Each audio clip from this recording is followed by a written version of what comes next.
رب اشرح لي صدری ویسر لی امری واحلل عقدۃ من لسانی یفقهوا قولی واجعل لی وزیرا من اہلی. یہ آپ کے سامنے دو آیات ہیں, ایک سورہ مائدہ سورہ نمبر 5 سے آیت نمبر 65, جس میں اللہ فرماتے ہیں اعوذ باللہ من الشیطان الرجیم ولو ان اہل الکتاب آمنوا واتقوا, اگر یہ اہل کتاب ایمان لاتے اور تقوی اختیار کرتے تو ہم ان کی تمام برائیاں معاف فرما دیتے. یہی الفاظ سورہ نمبر 7 کی آیت نمبر 96 میں ہے وَلَوْ أَنَّ أَهْلَ الْقُرَىٰ, اس دفعہ کا اگر بستی والے آمنوا واتقوا لَفَتَحْنَا عَلَيْهِمْ بَرَكَاتٍ مِّنَ السَّمَاءِ وَالْأَرْضِ, اگر بستی والے کے رہنے والے ایمان لاتے اور تقوی اختیار کرتے تو ہم ان پر آسمان اور زمین سے برکتیں کھول دیتے. یعنی دونوں میں ایک ہی بات کی کہ اگر یہ اہل کتاب ایمان لاتے اور تقوی اختیار کرتے اور یہ اہل بستی والے بھی ایمان لاتے اور تقوی اختیار کرتے, لیکن جو نتیجہ نکلنا تھا وہ مختلف. سورہ مائدہ میں کہا تو ہم ان کی تمام برائیاں معاف فرما دیتے, یہاں پہ کہا کہ ہم ان پر آسمان و زمین کی برکتیں کھول دیتے. کیوں ہے ایسا؟ شروع میں تو ایک ہی بات ہے, مطلب زبان میں تو آپ دونوں کو ادھر ادھر رکھ سکتے ہیں, کوئی فرق نہیں پڑتا. کیوں اللہ تعالیٰ نے یہاں پہ چنا کہ ہم انہیں معاف کرتے, جبکہ سورہ اعراف میں کہا کہ ہم ان پر زمین و آسمان کی برکتیں کھول.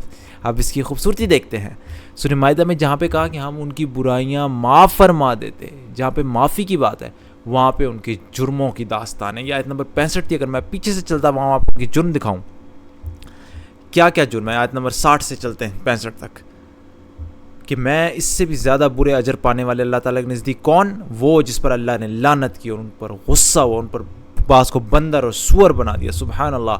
اور جب تمہارے پاس آتے تو کہتے ہیں ہم ایمان لائے, حالانکہ وہ کفر لیے ہوئے آئے تھے اور کفر کے ساتھ ہی گئے. پھر آپ دیکھیں گے کہ ان سے اکثر گناہ کے کاموں کی طرف اور ظلم اور زیادتی کی طرف اور مال کھانے کی طرف لپک رہے ہیں. ساری گناہوں کا ذکر ہے, اور ان کے عابد و عالم جھوٹ باتوں کے کہنے اور حرام چیزوں کے کھانے سے کیوں نہیں روکتے. دیکھیں سارے گناہ, اور یہاں پہ بھی اور یہودیوں نے کہا کہ اللہ کے ہاتھ بندھے ہوئے ہیں, انہی کے ہاتھ بندھے ہوئے ہیں, اور ان کے اس قول کی وجہ سے ان پر لعنت کی گئی. گناہ گناہ گناہ گناہ زیادہ مناسب تھا. اللہ کہتا ہے اگر یہ اہل کتاب ایمان لاتے اور تقوی اختیار کرتے تو پہلی چیز ہم ان کی تمام برائیاں معاف فرما دیتے. برائیاں ذکر ہے تو یہاں پہ زیادہ تسلی دینی تھی کہ معاف کر دیتے اگر ایسا کرتے. جبکہ آپ سورہ اعراف میں دیکھیں جہاں اللہ نے کہا ہم زمین و آسمان کی برکتیں کھول دیتے, یہ آیت نمبر 96 تھی. اس سے پہلے گناہوں کا ذکر نہیں بلکہ خوشحالی اور بدحالی کا ذکر ہے. برکتیں خوشحالی ہوتی ہے. پچھلی آیت اگر آپ دیکھیں, اور ہم نے آیت نمبر 94 سے, اور ہم نے کسی بستی میں کوئی نبی نہیں بھیجا کہ وہاں کے رہنے والوں کو ہم نے سختی اور تکلیف میں نہ پکڑا ہو, اب برا حال ہو گیا, تاکہ وہ گڑ گڑائیں. پھر ہم نے اس بدحالی کی جگہ خوشحالی یعنی برکتیں خوشحالی بدل دی, یہاں تک کہ ان کی خوب ترقی ہوئی. صرف ساری برکتوں کی بات ہو رہی ہے, اور کہنے لگے ہمارے آباء و اجداد کو بھی تنگی اور راحت پیش آئی تو ہم نے ان کو دفعتاً پکڑ لیا, اور پھر ان کی کوئی خبر نہیں. تو لہٰذا یہاں پہ چونکہ برکتوں کی بات ہو رہی تھی کہ خوشحالی بدلی, لہٰذا یہاں پہ زیادہ مناسب تھا کہ اگر یہ بستی والے ایمان لاتے اور پرہیزگاری کرتے تو ہم ان پر آسمان زمین کی برکتیں کھول. سبحان اللہ. حالانکہ زبان میں کوئی فرق نہیں پڑتا, ایک جگہ ایک بات کہنا معاف کر دینا, دوسری جگہ کہہ دینا کہ زمین و آسمان کی برکت ہے. زبان میں تو کوئی فرق نہیں پڑتا, لیکن سبحان اللہ سٹارٹنگ آیت کی ایک جیسی.